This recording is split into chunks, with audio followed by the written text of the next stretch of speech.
Ujumbe ni kwa ajili ya mwanamke mmoja. Nasikia niwaambie maadui zako, msimguse huyu mwanamke. Don't touch this woman. Huyu mwanamke ni mwanamke anayesaidiwa na Roho. Huyu mwanamke ni mwanamke anayesaidiwa na Mungu. Yoyote anayesaidiwa na Roho sio mtu wa kawaida. She's not an ordinary person.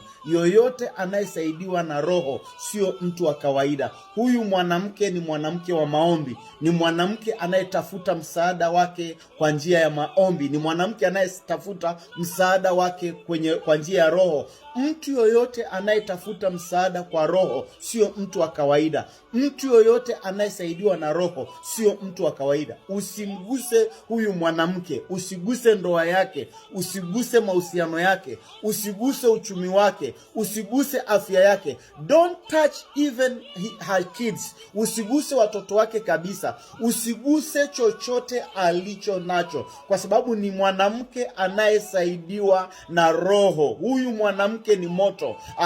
Vita ya huyu mwanamke ni vita ya Mungu. Unapopigana na huyu mwanamke unapigana na Mungu. Usimguse kabisa huyu mwanamke. Nasikia nisimame kwa niaba ya huyu mwanamke niseme, don't touch me. Natangaza kwa maadui zangu, msiniguse. Mimi ni mtu ninayesaidiwa na Mungu. Msiniguse. Mimi ni mtu ninayesaidiwa na Roho. Yoyote anayesaidiwa na Roho, hiyo vita usipigane.